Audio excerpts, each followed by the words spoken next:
नमस्कार, जय श्री राम। मैं हूं आपके साथ अमन चोपड़ा। 22 जनवरी को आप सभी जानते हैं भारत में श्री राम वाली संक्रांति में अब सिर्फ 88 घंटे और 29 मिनट का वक्त बचा है। आपसे ठीक 3 दिन और 16 घंटे और 29 मिनट के बाद, क्योंकि भाई एक एक मिनट कीमती है, 3 दिन 16 घंटे और 29 मिनट के बाद भारत श्री राम के आदर्शों की प्राण प्रतिष्ठा का प्रकाश पर्व मनाएगा। अयोध्या में परंपरा, जिंदगी, संस्कृति, आध्यात्म और आचरण के अनंत युगों की जीवन की प्राण प्रतिष्ठा होगी। अगर आपको भी एहसास करना है आस्था के इस महामेले का, परंपरा का, संस्कृति का, भारत के आदर्शों की बुनियाद का, बुनियादी सवालों के समाधान का, भारत के भगवान के आशीर्वाद का, श्री राम के आचरण की उन अमृत बूंदों का, जिसने अमर होकर भारत की जीवन यात्रा चल रही है, तो मेरे साथ आइए इस अयोध्या यात्रा पर आपको लेकर चलते हैं। मैं आपको बताऊंगा कि प्रभु श्री राम की प्राण प्रतिष्ठा से पहले पूरे देश में कैसे श्री राम के संस्कार, संस्कृति, आस्था और आध्यात्म के महामंत्र गूंज रहे हैं। और यह भी बताऊंगा कि श्री राम वाली संक्रांति से परेशान कुछ विघ्न संतोषी कैसे कोप भवन में बैठे हुए। कई लोग ऐसे भी हैं जो शुभ मुहूर्त में भी अशुभ बाबर का जाप कर रहे हैं। जी हाँ, ये पूरी कहानी आज हम आपको सुनाएंगे।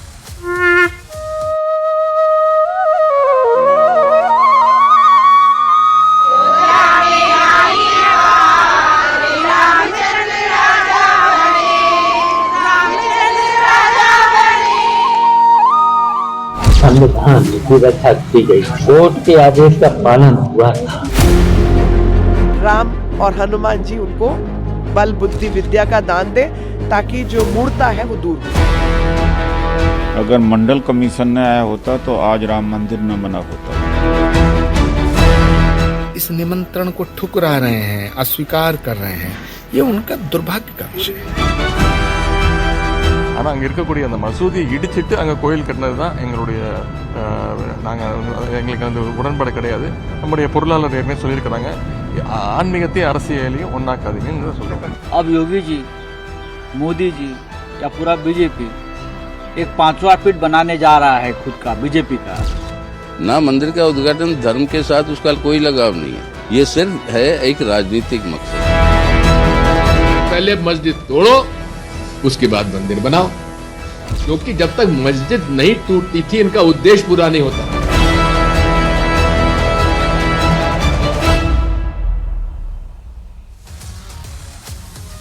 एक शब्द होता है इच्छाधारी। ये कुछ इच्छाधारी राम भक्त होते हैं जो समय के हिसाब से ना वो हिंदू वाला रूप धारण कर लेते हैं।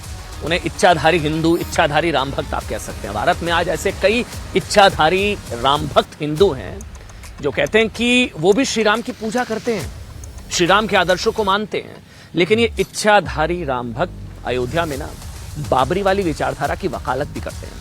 जिन हजारों कार सेवकों के अर्पण और तर्पण से राम मंदिर का सपना साकार हुआ ना, उन पर गोलियां चलाने को सही फैसला बताते हैं, सरकार का कर्तव्य बताते हैं, राम मंदिर को लेकर झूठी बातें फैलाते हैं। ऐसे इच्छाधारी राम भक्तों की बात, अशुभ बातों का जिक्र हम आगे करेंगे आज, लेकिन एक बार आप जल्दी से क्या करिए, अपडेट जान लीजिए। बहुत सारी जानकारी आज आपकी छूट गई होंगी। श्री राम महापर्व पर अयोध्या से आई कुछ नई जानकारियां जल्दी से आपको बता देते हैं। आज दिन भर क्या हुआ। आज दिन भर हम अयोध्या में थे। आज रामलला की मूर्ति राम मंदिर के गर्भगृह में स्थापित कर दी गई। प्रभु राम का गृह प्रवेश आप कह सकते हैं हो गया। आज रामलला की मूर्ति राम मंदिर के गर्भगृह में स्थापित कर दी गई है। करीब 4 घंटे की पूजा अर्चना के बाद पूरे विधि विधान से भगवान श्री राम को उनकी मूर्ति को गर्भगृह में स्थापित किया गया है। नंबर 1। नंबर 2, सारी बड़ी खबरें आज की जो अब तक हुई हैं मैं आपको जल्दी से बता देता हूं। रामलला की प्राण प्रतिष्ठा को लेकर प्रधानमंत्री नरेंद्र मोदी, मैंने आपको बताया था ना, महाअनुष्ठान पर है। और आज जो हमको जानकारी मिली है उसके मुताबिक वो 11 दिनों के विशेष अनुष्ठान के दौरान वो चौकी पर सिर्फ कंबल बिछाकर सो रहे हैं 11 दिन, और सिर्फ नारियल पानी का सेवन कर रहे हैं प्रधानमंत्री नरेंद्र मोदी। तीसरी बड़ी खबर, प्रधानमंत्री नरेंद्र मोदी ने श्री राम जन्मभूमि मंदिर पर डाक टिकटों का एक संग्रह जारी किया है। 6 डाक टिकट जारी किए गए हैं। इसके साथ ही दुनिया भर में श्री राम पर जारी टिकटों की एक पुस्तक भी जारी की है। 48 पेज की इस किताब में 20 देशों के जो प्रभु राम को लेकर टिकट जारी किए गए, डाक टिकट, उसका संकलन इस पूरी पुस्तक में है। इसके अलावा प्रधानमंत्री ने 6 डाक टिकट जारी किए जिनमें राम मंदिर, भगवान गणेश, भगवान हनुमान, जटायु जी के इसके अलावा खेवट राज और शबरी शामिल है। इस मौके पर प्रधानमंत्री ने कहा कि पोस्टल स्टैंप ऐतिहासिक अवसरों को अगली पीढ़ी तक पहुंचाने का एक माध्यम है।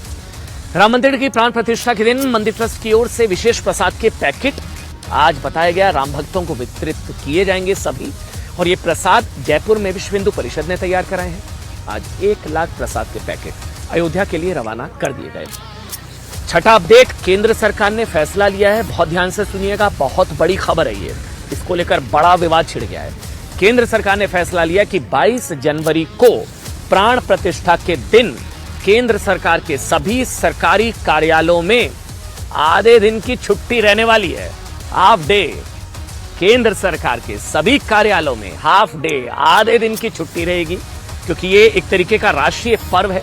केंद्रीय मंत्री जितेंद्र सिंह ने बताया कि सुबह 9:30 बजे से 2:30 बजे तक इस दिन केंद्र सरकार के सभी दफ्तरों में छुट्टी रहेगी। मतलब पूरा देश गवाह बन पाएगा इस ऐतिहासिक क्षण का 9:30 से 2:30 बजे तक। 7वां अपडेट, प्राण प्रतिष्ठा के लिए देश भर के रेलवे स्टेशन में 9000 स्क्रीन में प्राण प्रतिष्ठा का सीधा प्रसारण दिखाया जाएगा। 9000 स्क्रीन रेलवे स्टेशन। देश में ऐसे 354 रेलवे स्टेशन है जिनका भगवान राम से कोई ना कोई जुड़ाव है, कनेक्शन है। इन सभी रेलवे स्टेशन में 22 जनवरी को राम ज्योति जलाई जाएगी। आप समझ लीजिए क्या तैयारियां हैं 22 जनवरी को लेकर। अयोध्या में आज बड़ी संख्या में लोगों ने अपने घरों में कलश यात्रा, घरों से कलश यात्रा निकाली, ढोल नगाड़ों, जय श्री राम के नारों के साथ शहर के अलग अलग इलाकों का भ्रमण किया गया। इसके अलावा जगत गुरु परमहंस आचार्य ने कहा है कि जिस दिन रामलला की प्राण प्रतिष्ठा हो रही है वो एक अद्भुत योग है, संयोग है, और 5000 सालों बाद ऐसा दुर्लभ मुहूर्त सामने आ रहा है। ऐसा दुर्लभ मुहूर्त संयोग जो पहली बार त्रेता युग में पड़ा था और अब 22 जनवरी को पड़ रहा है। 22 तारीख को इस्लामिक देश भी दीपोत्सव मनाएंगे। इस्लामिक देश भी, मैं बार बार कहता हूं, ये बंटवारा ब्रिगेड को बेरोजगार करने वाली खबरें बहुत आ रही हैं आजकल। रामलला पर न्यूज 18 इंडिया ने एक एक्सक्लूसिव गीत भी जारी किया। भाई news 18 India, network 18, news 18 India ने एक एक्सक्लूसिव गीत जारी किया। प्रभु श्री राम की आराधना में ये नया गीत जारी किया गया। कुछ शब्द आपको सुनाते हैं। पल पल में, युग युग में, हर क्षण में राम, हर तन में, हर मन में, कण कण में राम। पल पल में, युग युग में, हर क्षण में राम, हर तन में, हर मन में, कण कण में राम। राम सिया राम किया विश्व कल्याण, राम सिया राम सिया राम। राम सिया राम किया विश्व कल्याण, राम सिया राम सिया राम।